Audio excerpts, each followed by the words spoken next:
Bonjour à toutes et à tous, je m'appelle Philippe Oisor, je suis écrivain, enseignant spirituel et numérologue. Bienvenue sur le podcast Les Petites Flammes. Les Petites Flammes, ce sont les milliers de personnes en quête de vérité, comme la flamme d'une bougie. L'objectif de ce podcast est d'éclairer et d'illuminer les cœurs en quête d'évolution spirituelle, et que vous puissiez transmettre cette lumière à d'autres flammes comme celle d'une bougie. Je répondrai à tout type de questions liées aux nombreux domaines de la spiritualité. Vous pouvez m'écrire sur mon site internet philippe-oisor.com. Je publierai un podcast par semaine. Alors, bienvenue à tous à cette présentation qui devient une routine pour vous. Certains avancent peut-être pour ne plus l'entendre, cette introduction, et aller droit au but, je comprendrai. Mais c'est pour aussi les nouveaux auditeurs, auditrices, qui découvrent pour la première fois ces podcasts.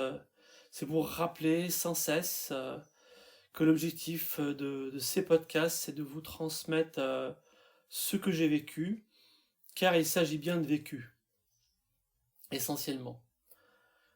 Et tout passe par le vécu, de l'expérience. Seule l'expérience compte. Donc voilà, c'est encore un podcast sympathique, enfin j'espère qu'il va être sympathique pour vous. Alors ils sont tous un peu différents les podcasts, parce que certains sont plus solennels. On m'a dit Philippe, celui-là il était solennel. Et oui, oui, ça dépend. Ça dépend de l'énergie, du moment, du thème abordé. La vie aussi sur différents cycles. Les planètes gouvernent nos existences. Les jours de la semaine aussi. Vous voyez, hein, nous avons le lundi, le mardi, le mercredi, le jeudi, le vendredi, le samedi, le dimanche. 7 jours de la semaine, gouvernés par 7 planètes différentes. Et nous sommes effectivement gouvernés par plein d'énergie. Alors le mot énergie, il est un petit peu à la mode en ce moment. Il est un petit peu mangé à toutes les sauces, c'est le cas de le dire. Et ça encore, ce serait un autre podcast. Mais bon, on va revenir à nos moutons.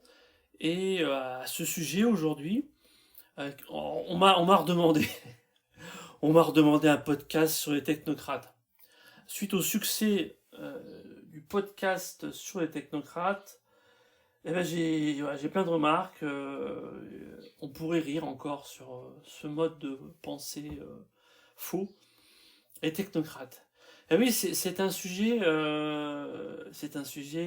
qui revient souvent parce que nous sommes totalement imprégnés dans l'univers technocratique.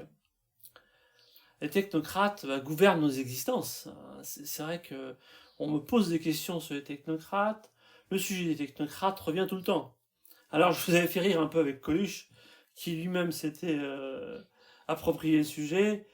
Et c'est vrai que ça nous ramène toujours au mental. Le mental, les technocrates et le mental. Voilà. Alors, il y en a tellement à dire sur les technocrates. On ne sait même plus par quoi commencer. Donc les technocrates ont un mode de pensée faux. C'est ça qu'il faut retenir. Donc le mode de pensée faux, il est lié sur une conception fausse de l'existence. Sur l'échelle de l'évolution, il fonctionne sur le plan mental concret, c'est-à-dire le plan de l'intellect. Alors ce plan mental concret, ce plan de l'intellect, permet de penser. La pensée qui est une acquisition de la famille humaine qui remonte à la troisième race racine à l'époque de la Lémurie, vous voyez. Alors d'entrée de jeu, technocrate, il est disqualifié là, parce que là j'aborde un sujet dans lequel il ne croit pas du tout. Même les spiritualistes ont du mal à y croire. Tellement c'est ancien. Tellement c'est ancien. Les choses sont anciennes, mais elles portent leur réminiscence dans l'inconscient collectif. Alors ça m'amène à faire un petit tour vers l'Atlantide. L'Atlantide. Voilà. L'Atlantide. L'Atlantide a-t-elle existé? Eh bien, oui. C'est une question qui prêterait à sourire, en tout cas, connaissant bien le sujet, l'ayant bien ressenti dans mon intériorité. Ce sujet a été abordé et réabordé régulièrement par les occultistes sérieux. Mais oui, l'Atlantide a bel et bien existé. Alors, qui nous a parlé de l'Atlantide? Elena Petrovna Blavatsky. D'autres auteurs, actuellement, certains livres sont republiés, hein, sur l'Atlantide, la Lémurie. Alors là, je pense aux éditions Moriasson qui publient différents livres d'excellente qualité sur ce sujet, des ouvrages fiables. Donc, l'Atlantide. Alors, ce qui est intéressant, c'est de parler concret, c'est de parler vrai. Avez-vous remarqué en France le nombre de zones commerciales qui s'appellent Atlantis? La zone Atlantis. Alors là, ça m'a toujours marqué, frappé. C'est qu'on arrive encore à appeler certaines zones commerciales Atlantis. Et là, c'est très très simple. C'est que l'Atlantide a existé pendant tellement longtemps, que ça résonne encore dans l'inconscient collectif. Vous voyez? Ça résonne encore dans l'inconscient collectif. C'était une époque tellement exceptionnelle que ça résonne encore. Vous voyez? D'où le nom, encore, de certaines zones. Atlantis. Donc le technocrate, n'oublions pas le technocrate ne croit en rien. Donc la zone Atlantis, vous pouvez aller vous rhabiller. Donc il croit pas, il croit rien. Technocrate croit en rien, et c'est le drame absolu. Il croit en rien, mais il vous emmène en plus dans ce mode de pensée faux. Alors, le technocrate, ou la technocratie gouverne tous les secteurs de la vie humaine. Quasiment, je veux dire. Alors vous allez me dire, ah mais ça concerne absolument tout. Tout. C'est une méthode de vivre qui passe essentiellement par l'objectivité, mais l'objectivité fermée. C'est-à-dire que c'est le fameux scientifiquement prouvé. Ah ben si on ne peut pas le prouver, c'est que ça n'existe pas. Donc le technocrate s'évertue à décortiquer. Il décortique la matière. Pas pour éventuellement croire en quelque chose, c'est pour prouver qu'il a raison. Il y a dans le technocrate des approches absolument incroyables. C'est comme s'il faisait mille et une contorsions pour refuser la vérité. Il y a une négation de la vérité chez le technocrate qui défie absolument tout. C'est-à-dire que même une vérité qui est devant ses yeux, il va dire « Ah, ça n'existe pas ». On peut lui poser un objet « Ah ».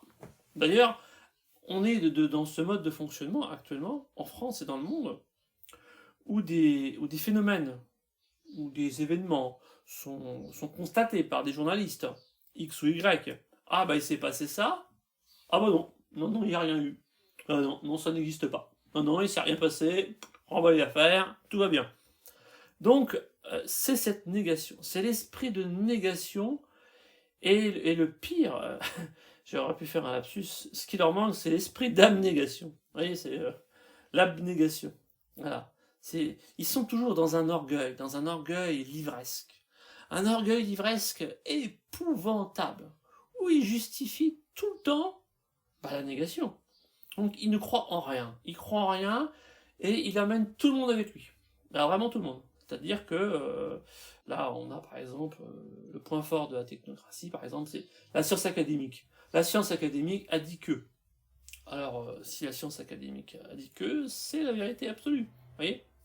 Alors, ça ne veut pas dire que tout soit faux dans la science académique. Mais il y a quand même cet état d'esprit qui, c'est comme ça. C'est comme ça, et un groupe de personnes a édicté une vérité, mais elle est imposée à tous. Oui, elle est imposée à tous. C'est un mode de fonctionnement collectif, mental, imposé à toute l'humanité. En fait, c'est d'une gravité sans précédent. C'est-à-dire que l'être humain n'a pas le droit de penser par lui-même. Vu qu'une petite minorité s'est autodéclarée détentrice de la vérité. Oui. Alors là, ça nous amène à l'autre à l'opposé, on va dire, des technocrates, c'est les religions. Les religions représentent ou représenteraient la partie spirituelle. Alors, il n'y a aucune critique sur les religions, parce que les religions sont quand même là pour aider l'humanité. Elles sont là pour rappeler les règles et les valeurs. Vous voyez ? Sauf que, bien évidemment, vous m'avez déjà entendu parler à quelques reprises, notamment quand je parlais de l'ancienne Égypte, mais je dis, mais le clergé a dévié. Vous voyez ? Et c'est souvent, c'est les hommes, ou un certain groupe d'hommes qui dévient à l'intérieur même de la structure ou de l'organisation. Voilà, c'est toujours une question de pouvoir. Voilà, donc les technocrates, c'est beaucoup de choses. Et on s'en lasse pas. C'est quasiment une créativité constante chez le technocrate parce qu'il n'arrête jamais. Il invente tout un tas de mots. Il retire la vie au mot. Ça aussi, ça c'est... le crayon devient un outil scripteur. Vous voyez ? Ça c'est énorme. Un outil scripteur. C'est une amie qui me disait ça une fois.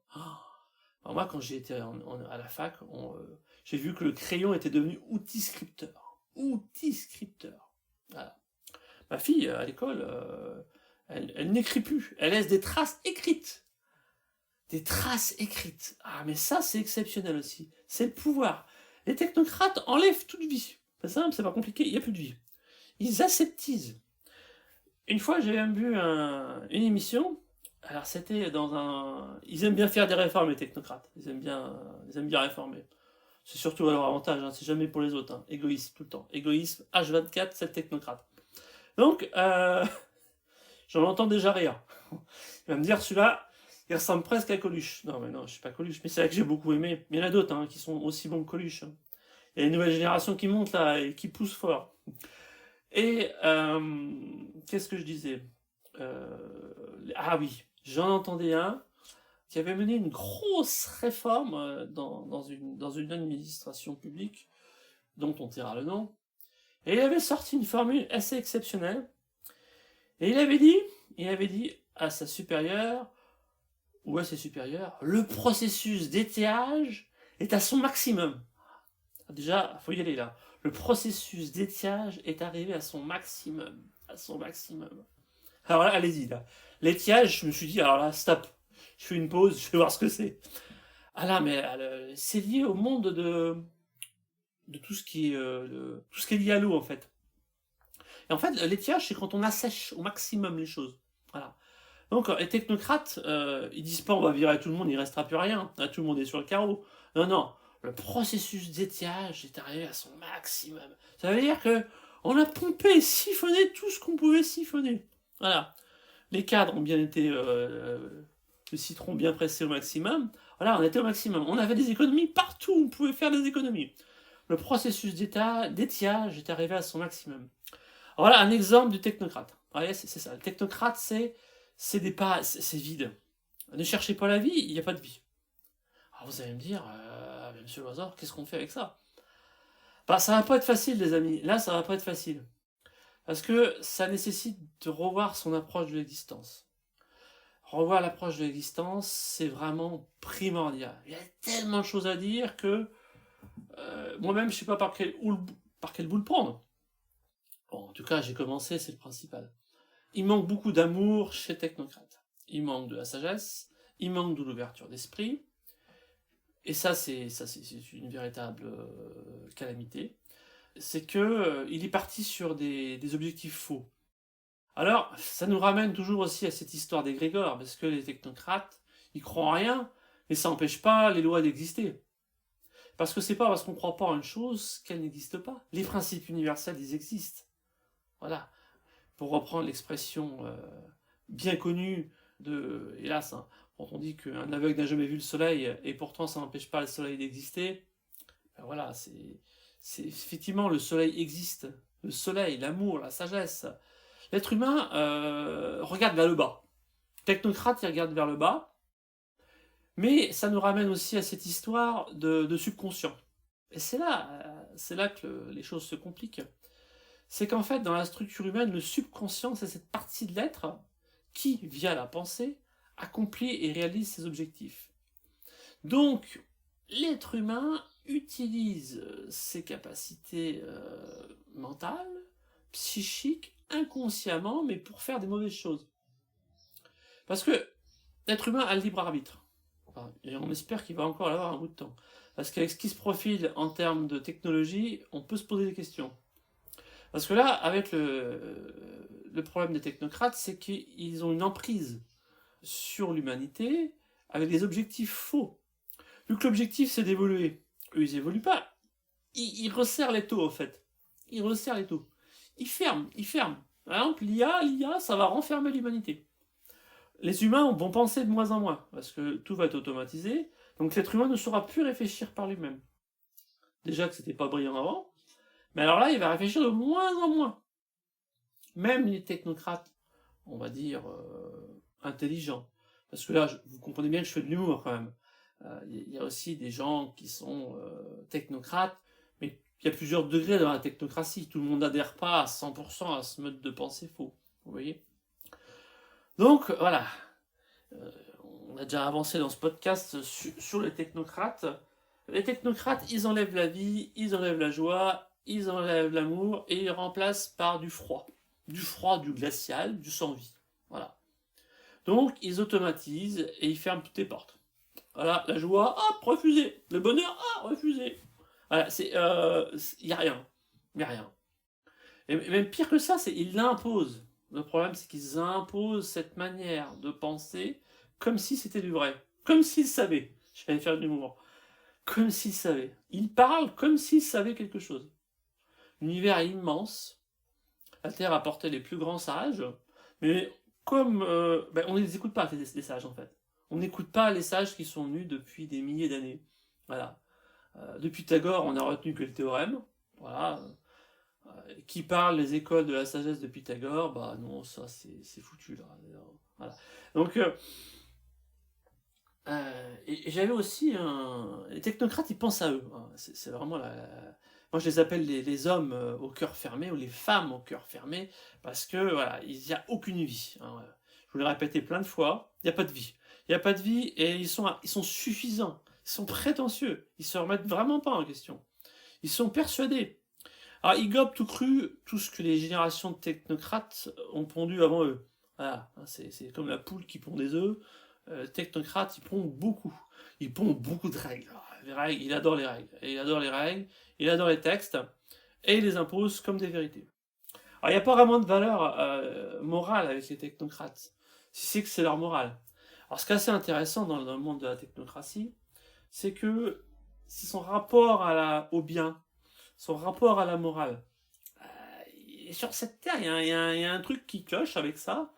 Alors, ça me faisait penser des fois, c'est pareil, aux informations, enfin si on peut appeler ça des informations, des histoires entre les avocats et la justice. Vous voyez, il y a des trucs qui font tilt des fois. On dit, les avocates, ils disent, les avocates disent, c'est pas moral, mais c'est légal. Réfléchissez bien à ça. C'est pas moral, mais c'est légal. Donc on peut faire les pires choses légales. Si c'est légal, tout va bien. Mais si c'est pas légal, ça va pas. Vous voyez? Donc là, je sais bien que ces propos, ces phrases, ça dérange parce qu'en fait, au final, on voit bien que l'humanité étouffe. L'humanité étouffe, elle a du mal parce qu'elle fait confiance. Vous voyez? On aurait envie de faire confiance à toutes les personnes qui dirigent l'humanité, j'allais dire qui ont pris le contrôle. Mais on aimerait faire confiance. Beaucoup de gens, d'ailleurs c'est pour ça que les gens croient plus trop en la politique, c'est parce qu'ils font plus confiance. Il y a une perte de confiance parce que dans l'observation des faits, dans l'observation de la vie quotidienne ne s'améliore pas. Il n'y a plus de bonheur. Il n'y a plus de bonheur. Et on sent que les valeurs de la Terre, les vraies valeurs, elles disparaissent. D'ailleurs, les agriculteurs disparaissent sous des normes technocratiques. Hein, on a vu la révolte des agriculteurs il y a encore quelques mois. C'est quelque chose d'épouvantable de voir qu'effectivement ceux qui nourrissent ou celles qui nourrissent l'humanité, qui sont avec leur cœur, avec leurs mains, qui travaillent la terre, bah, ils sont complètement biaisés en fait. Ils sont biaisés parce qu'ils sont pris dans des logiques de marché, de compétitivité, parce qu'en fait, ça nous ramène toujours à une chose, c'est à l'évolution de la conscience. Voilà. Eh bien, on arrive à cette deuxième partie des technocrates. Finalement, je vais continuer parce que c'est quand même un sujet important. Alors, il va pas falloir condamner non plus les technocrates à outrance, mais il faut savoir que c'est un mode de pensée faux et ça emmène vers la mauvaise direction. Donc il va falloir évoluer en conscience. Et puis je vais revenir et encore vous en parler, peut-être vous faire rire, bien que ce soit un sujet très sérieux. Voilà. Ben, je vais arrêter pour aujourd'hui sur cette partie 2 des technocrates. Voilà. Et peut-être qu'il y aura une partie 3 parce qu'il y a vraiment beaucoup de demandes. Je vous remercie d'avoir écouté ce podcast. Et bien, si vous débutez votre journée, eh bien, passez une excellente journée. Si vous allez vous coucher, eh bien, passez une bonne nuit. Et puis surtout, pensez par vous-même.